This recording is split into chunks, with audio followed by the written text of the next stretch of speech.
अस्सलाम वालेकुम। इस वीडियो में मैं आपको बताऊंगा कि किस तरह से आपने जेंगो को यूज़ करके एक कस्टम यूज़र डैशबोर्ड बनाना है जिसपे आप अपने यूज़र्स को रीडायरेक्ट कर सकें और यूज़र को उसकी प्रोफाइल और उसके अकाउंट से रिलेटेड जो है इन्फो दिखा सकें। तो यहाँ पे सबसे पहले मैं अपने ब्लॉग ऑथ ऐप के व्यूज डॉट पाई में आ जाऊंगा और यहाँ पे मैं सिंपल एक फंक्शन बनाऊंगा जिसका मैं नाम रखूंगा डैशबोर्ड, डेफ डैश बोर्ड, और इसमें पास कर दूंगा रिक्वेस्ट को। और इसमें एक चेक भी इनेबल रखूंगा कि जब यूज़र लॉग इन है तभी यूज़र जो है डैशबोर्ड पे आ सकते हैं। तो उसको ऐड लॉग इन रिक्वायर्ड रखूंगा, ऐड लॉग इन रिक्वायर्ड। और लॉग इन का जो यूआरएल है उसे मैं अपने कस्टम लॉग इन यूआरएल पे सेट कर दूंगा, ऑथ स्लैश लॉग इन। उसके बाद यहाँ पे एक रिटर्न रेंडर ऑफ रिक्वेस्ट, और यहाँ पे template name log auth app slash dashboard dot H T M L. इसके अलावा यहाँ पे एक कॉन्टेक्स्ट प्रोसेसर। तो ये जो है व्यू हमारा बन गया। अब इसका जो फ्रंट एंड है, जो इसका टेम्पलेट है, उसको डिज़ाइन करते हैं। तो उसको डिज़ाइन करने के लिए मैं टेम्पलेट्स में मौजूद ब्लॉग ऑथ ऐप फोल्डर में आऊँगा और यहाँ पे एक नई फाइल बनाऊंगा जिसका नाम रखूंगा dashboard dot H T M L. इसको मैं एक्सटेंड कर लूँगा अपनी बेस फाइल से जो कि ब्लॉग ऐप में मौजूद है। उसके बाद यहाँ पे ब्लॉग बॉडी को डिफाइन करेंगे और यहाँ पे मैं एक div डॉट कंटेनर लगा दूंगा। अच्छा, अब यहाँ पे मैं दो एच आर टैग्स यूज़ करूँगा और दरमियान में करके लिख दूंगा कि ये यूज़र डैशबोर्ड है। तो यहाँ पे लिख देते हैं P dot F S one dot text centre और इसके अंदर एक स्ट्रॉन्ग डॉट टेक्स्ट सेकेंडरी। तो यहाँ पे मैं लिख दूंगा वेलकम टू यूज़र डैशबोर्ड, और यहाँ पे जो है यूज़र का जो यूज़र नेम है उसे मेंशन कर देते हैं यूज़र डॉट यूज़र नेम। तो ये यूज़र है, इसको आपको कॉन्टेक्स्ट प्रोसेसर में पास करने की ज़रूरत नहीं। जो जेंगो है उसको ऑटोमेटिकली देख लेगा, जिंजा इस यूज़र को आइडेंटिफाई करता है, तो इसे पास करने की कोई ज़रूरत नहीं। अच्छा, यहाँ आगे अब उसके बाद एक डिव बनाते हैं, डिव डॉट फॉर्म कंट्रोल लगा देते हैं इसको, फॉर्म कंट्रोल। तो यहाँ पे अब मैं दो रोज बनाऊंगा। बूटस्ट्रैप में जो रोज होती हैं, रोज बेसिकली इस तरह से होती हैं, यूं, ठीक है। जो रोज हैं वो हॉरिजॉन्टल होती हैं और जो कॉलम्स हैं वो वर्टिकल होते हैं, इस तरह लाइन की तरह। तो यहाँ पे मैं एक रो बनाऊंगा, एक रो में जो है यूज़र की प्रोफाइल इमेज आ जाएगी अगर एग्जिस्ट करती हुई तो, और दूसरी रो में जो है यूज़र की जो है अकाउंट डिटेल्स और उसकी प्रोफाइल डिटेल्स आ जाएंगी अगर वो एग्जिस्ट करती हुई तो। अकाउंट डिटेल्स तो एग्जिस्ट करती होंगी, ठीक है। अकाउंट डिटेल्स उसकी एग्जिस्ट क्यों करती होंगी, क्योंकि जो यूज़र साइन अप करेगा वही डैशबोर्ड पे आ सकता है। तो उसकी अकाउंट डिटेल्स तो जाहिर सी बात है साइन अप फॉर्म में उसने फिल की हैं, तो अकाउंट डिटेल्स हम दिखा सकते हैं। लेकिन प्रोफाइल डिटेल्स में हमें थोड़ी सी लॉजिक लगानी पड़ेगी। लॉजिक ये लगानी पड़ेगी कि जब यूज़र ने साइन अप किया है तो उसने सिर्फ अकाउंट बनाया, उसने प्रोफाइल नहीं बनाई, ठीक है। तो हम यहाँ पे इस तरह से लॉजिक को मेंटेन करेंगे कि अगर यूज़र डैशबोर्ड पे आ रहा है तो यूज़र जो है वो अपने अकाउंट डिटेल्स देख ले, और अगर उसकी प्रोफाइल जो है अभी नहीं बनी तो उसको ऑप्शन मिल जाए कि वो अपनी प्रोफाइल बना ले। तो उसका लॉजिक लिखने के लिए यहाँ पे मैं सबसे पहले तो एक div डॉट रो बनाता हूँ और यहाँ पे जो है प्रोफाइल पिक्चर को डिस्प्ले करेंगे। तो यहाँ पे एक इमेज टैग और उसकी सोर्स। अच्छा, यहाँ पे इमेज की जो सोर्स है ना, इसको थोड़ा सा हमें देखना पड़ेगा कि दो केसेस हमारे पास हो सकते हैं। पहला केस ये कि यूज़र ने प्रोफाइल नहीं बनाई, दूसरा केस ये यूज़र ने प्रोफाइल बनाई है। अगर यूज़र ने प्रोफाइल नहीं बनाई तो उसकी एक डिफ़ॉल्ट इमेज हम लोग दिखा देंगे यूज़र को, ठीक है। और अगर यूज़र ने प्रोफाइल बनाई है तो फिर मज़ीद दो और केसेस हैं। पहला केस ये कि यूज़र ने प्रोफाइल बनाई है लेकिन यूज़र ने अपनी इमेज अपलोड नहीं की, तो उस केस में भी हम क्या करेंगे कि यूज़र को एक डिफ़ॉल्ट इमेज दिखाएंगे, ठीक है। और दूसरा केस ये है कि अगर यूज़र ने प्रोफाइल बनाई हुई है और उसने प्रोफाइल पिक्चर अपलोड की है तो फिर हम लोग यूज़र को उसकी प्रोफाइल पिक्चर जो है वो दिखा देंगे। तो यहाँ पे सबसे पहले मैं चेक करूँगा इफ़, यहाँ पे ना जिंजा की ब्रैकेट्स के बजाय मैं स्निपेट्स को यूज़ कर लेता हूँ। इफ़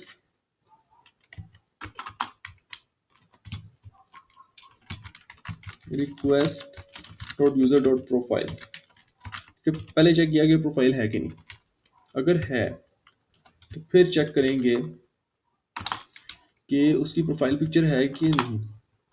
उसके लिए क्या करते हैं कि इफ के अंदर दोबारा से request dot user dot profile pic equal to null, यानी अगर खाली है, ठीक है, खाली ये वाला जो इसमें कॉलम है हमारे पास ब्लॉग और प्रोफाइल में, अगर ये प्रोफाइल पिक्चर वाला जो कॉलम है वो खाली है तो इसका मतलब है यूज़र की प्रोफाइल पिक्चर नहीं है, और अगर इसमें कुछ टेक्स्ट है तो इसका मतलब है कि यूज़र की प्रोफाइल पिक्चर है। तो इसको हम लोग यूज़ करते हुए यूज़र की प्रोफाइल पिक्चर को डिस्प्ले करेंगे फ्रंट एंड पे। तो मैं वापस से डैशबोर्ड में आ जाऊँगा। अच्छा, अगर तो खाली है तो क्या करेंगे कि एक IMG टैग यूज़ करके उसकी SRC में मीडिया को यूज़ करते हैं, मीडिया स्लैश डिफ़ॉल्ट। और ये डिफ़ॉल्ट वाला जो फोल्डर है ना, ये मैंने भी बनाया नहीं, डिफ़ॉल्ट IMG, ये भी बनाऊंगा और इसमें मैंने भी पिक्चर्स को भी मूव करना है जो डिफ़ॉल्ट इमेजेस होंगी। तो यहाँ पे भी मैं इसको कर दूंगा डिफ़ॉल्ट यूज़र डॉट JPG। उसके बाद यहाँ पे इसको क्लास दे देंगे IMG फ्लूइड की,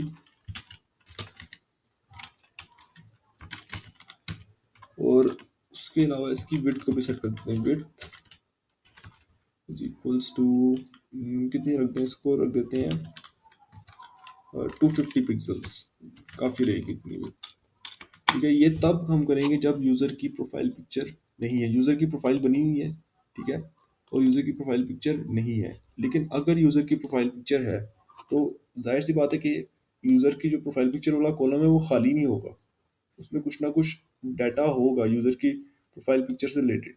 तो क्या करेंगे कि फिर यूज़र की प्रोफाइल पिक्चर डिस्प्ले कर देंगे यूज़र को, वो आ जाएगा एल्स में, और एल्स में सेम इसी को मैं कॉपी करूँगा Ctrl+C से, और यहाँ ला के इसको पेस्ट कर दिया,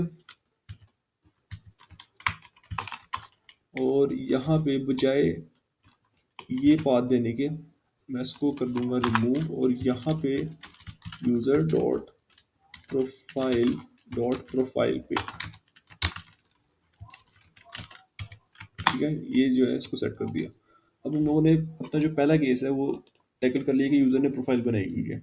अब दूसरा केस कि अगर यूज़र की प्रोफाइल है नहीं तो वो एक अलग एल्स में आएगा, ठीक है। अब मैं इसके साथ एल्स लगा रहा हूँ, पहले मैंने जो एल्स लगाया था वो इसके साथ था, ठीक है। अब दूसरा एल्स जो है वो इस वाली जो है ब्रैकेट के साथ होगा, तो यहाँ पे मैं एक एल्स लगाऊंगा, एल्स, यहाँ पे एक IMG, और यहाँ पे इनफैक्ट मैं दोबारा से क्यों बनाऊँ, मैं इसी को कॉपी पेस्ट कर दूंगा। ये जो एल्स है ये बेसिकली क्या है कि यूज़र ने प्रोफाइल भी नहीं बनाई हुई, और उसकी जब प्रोफाइल बनी ही नहीं है तो उसकी प्रोफाइल पिक्चर क्या एग्जिस्ट करेगी। तो उस सूरत में हम एक डिफ़ॉल्ट इमेज उसे दिखा सकते हैं, तो उसे एक डिफ़ॉल्ट इमेज दिखा देंगे। अच्छा, आप दोबारा से एक div डॉट रो बनाते हैं, और इस वाली रो को ना मैं एक और क्लास दूंगा टेक्स्ट सेंटर की, टेक्स्ट सेंटर, ताकि जो इमेज है वो सेंटर में करके आए।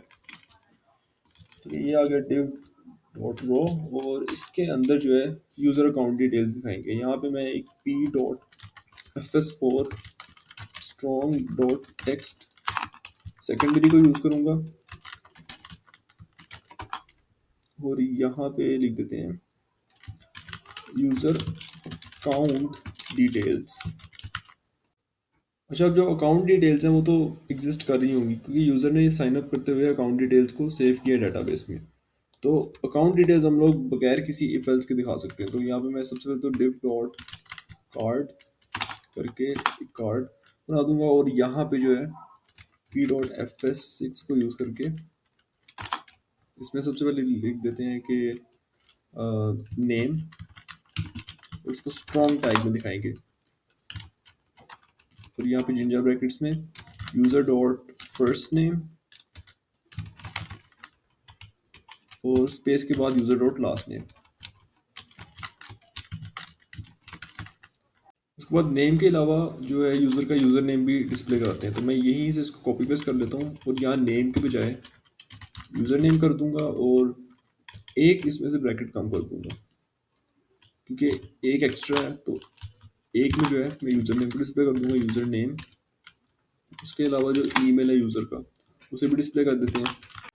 इस तरह से करके ईमेल को डिस्प्ले कर दिया, यहाँ पे भी ईमेल कर दिया।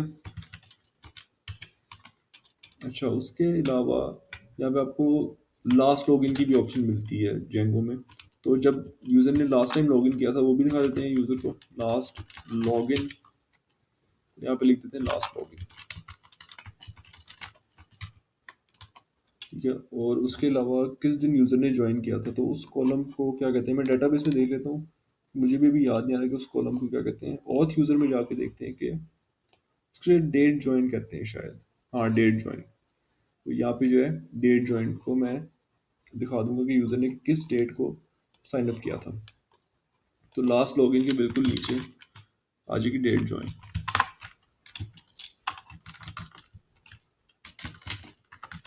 ये आ गया, और यहाँ पे डेट ज्वाइन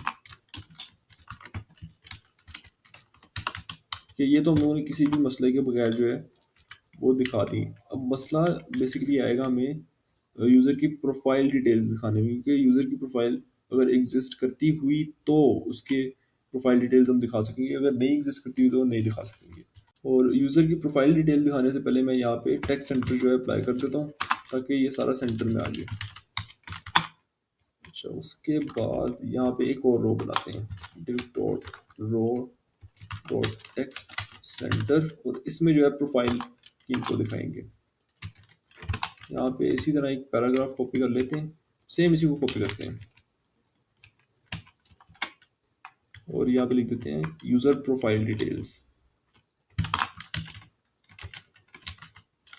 क्या अब यहाँ पे लॉजिक आ जाती है थोड़ी सी, इफ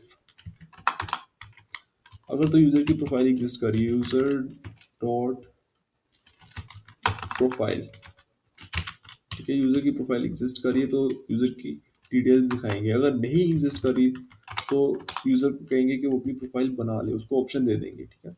तो यहाँ पे एक क्या कहते हैं पैराग्राफ यूज़ करते हैं FS4 का, स्ट्रॉन्ग डॉट टेक्स्ट सेकेंडरी, और यहाँ पे लिख देते हैं नो प्रोफाइल क्रिएटेड येट,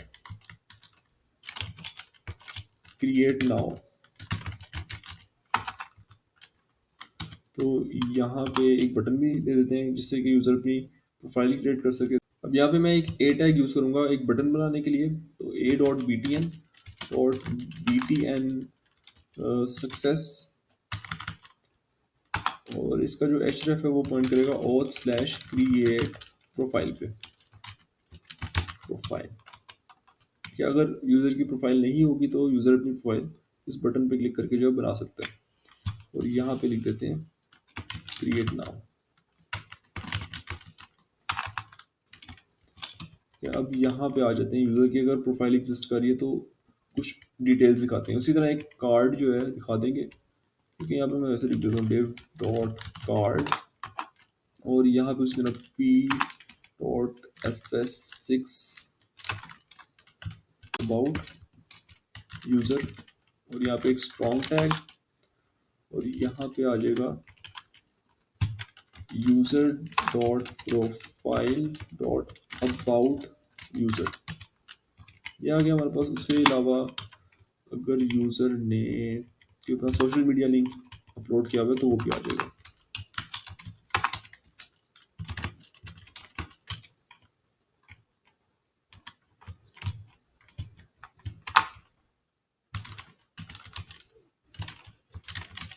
और इसको ना एक और इफ में करते हैं कि अगर एग्जिस्ट कर रहे हैं तो फिर ही दिखाएंगे, क्योंकि मुझे जहाँ तक याद है ना कि ये दोनों ऑप्शनल है, नहीं एक ऑप्शनल है इनमें से, सोशल लिंक ऑप्शनल है, ये तो परमानेंट रखा था, इसको मैंने रखा था कि ये रिक्वायर्ड होगा, हाँ ये रिक्वायर्ड है, तो ये ऑप्शनल है, तो इसको मैं एक इफ में रखूंगा, इफ रिक्वेस्ट, बल्कि यूज़र यूज़ करते हैं ना, user dot profile dot social link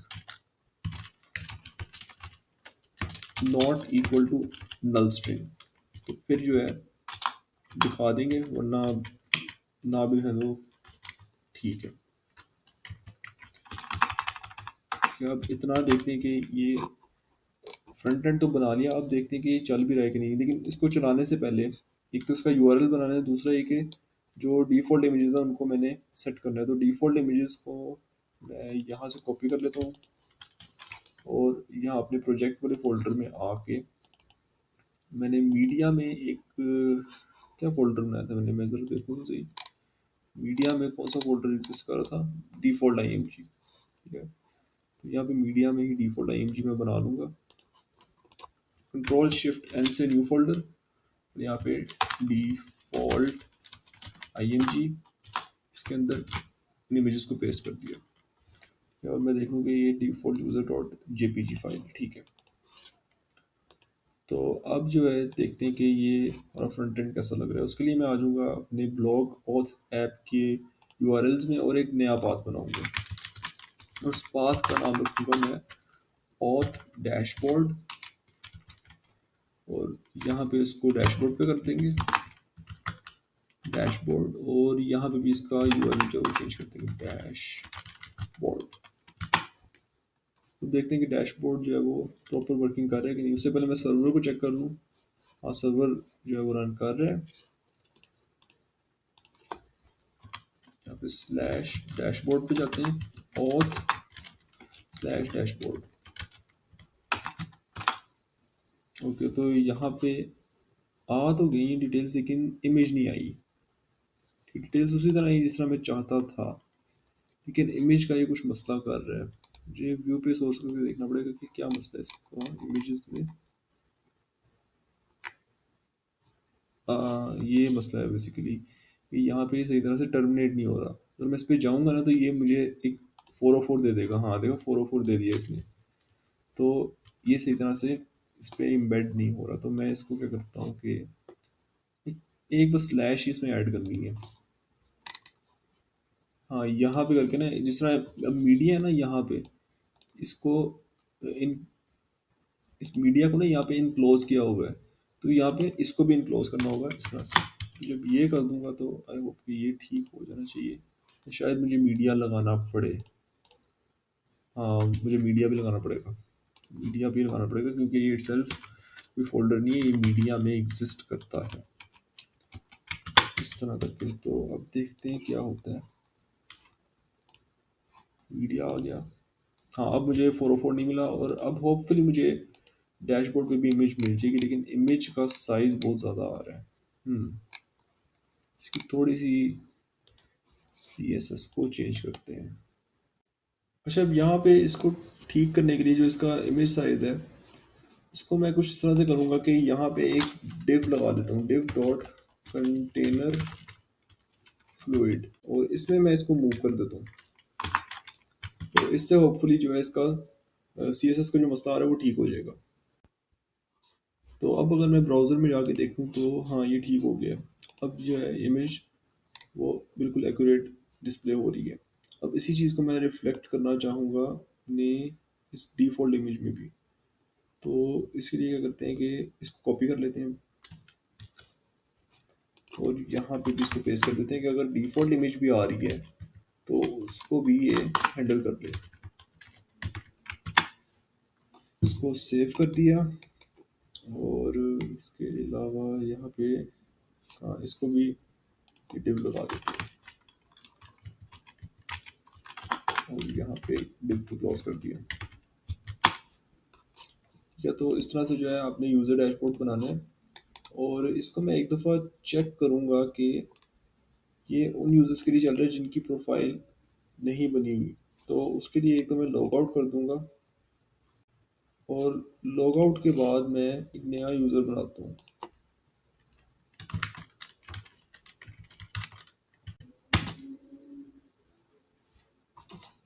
okay, user बना लिया। अब इस यूज़र को लॉग इन कराते हैं और इसे सबमिट करते हैं। यूज़र लॉग इन हो गया। अब इसको डैशबोर्ड पे लेके जाते हैं, स्लैश ऑथ स्लैश डैशबोर्ड। तो हाँ ठीक है, मुझे जो डिफ़ॉल्ट इमेज चाहिए थी वो ये शो कर रहा है और यहाँ पे मुझे बटन भी शो कर रहा है क्रिएट नाउ का, लेकिन ये काफ़ी बड़ा सा बटन हो गया। तो इस बटन को भी एक डिव में कर देते हैं, ये बटन। हाँ, तो इसको भी एक डिव में कर देते हैं, डिव खाली डिप में करके देखते हैं, शायद उससे काम बन जाए। तो अगर ना काम बना तो उसको फिर जो है, हाँ काम बन गया, ठीक है, कंटेनर में आने के बाद ये ठीक हो गया। तो इस तरह से आपने एक कस्टम यूज़र डैशबोर्ड बनाना है अपने जेंगो वेब एप्लीकेशन में, जिससे कि आप यूज़र की अकाउंट डिटेल्स और यूज़र की प्रोफाइल डिटेल्स को अलग-अलग से शो कर सकें। और अगर किसी यूज़र का जो प्रोफाइल है वो नहीं बना हुआ, तो उसको आप ये ऑप्शन प्रोवाइड कर दें कि वो अपनी प्रोफाइल जो है इससे क्लिक करके बना ले। तो ये थी इस वीडियो की इन्फॉर्मेशन। आई होप कि ये इन्फॉर्मेशन आपको पसंद आई होगी। अब हम लोगों ने ऑथेंटिकेशन की जो ऐप है वो ऑलमोस्ट कंप्लीट कर ली है। उसमें सिर्फ एक चीज़ रहेगी जो कि है फॉरगॉट पासवर्ड फंक्शन। तो वो मैं आपको नेक्स्ट वीडियो में बताऊंगा, और उसके ऊपर मैं दो वीडियोस बना दूंगा। एक तो ये कि हम लोगों ने सबसे पहले समझना है कि ये फॉरगॉट पासवर्ड चलता किस तरह से है। दूसरा ये कि हम लोगों ने उसको कस्टमाइज भी करना है, तो उसको हम लोग अपनी वेबसाइट की थीम के हिसाब से कस्टमाइज करते हैं। चलाने को तो जो है हम लोग उसका डिफ़ॉल्ट वर्जन भी चला लेंगे, बट उसको कस्टमाइज इस तरह से करेंगे कि हमारी जो वेबसाइट की थीम है वो भी उसमें रिफ्लेक्ट करे। तो इसलिए वो जो वीडियो होगी अब आगे वाली, उसके दो पार्ट्स होंगे। तो उसमें जो है मैं आपको प्रॉपर बताऊंगा कि किस तरह से फॉरगॉट पासवर्ड को आपने हैंडल करना है, और किस तरह से जेंगो आपको एक बहुत ही रोबस्ट सिस्टम देता है फॉरगॉट पासवर्ड को इम्प्लीमेंट करने का। तो वीडियो अगर आपको पसंद आई तो वीडियो को लाइक कर दीजिएगा, चैनल को सब्सक्राइब कर दीजिएगा, ताकि आपको फ्यूचर वीडियोस के नोटिफिकेशन मिलते रहें। आपसे मुलाकात होगी इंशाल्लाह नेक्स्ट वीडियो में। तब तक के लिए अल्लाह हाफिज़।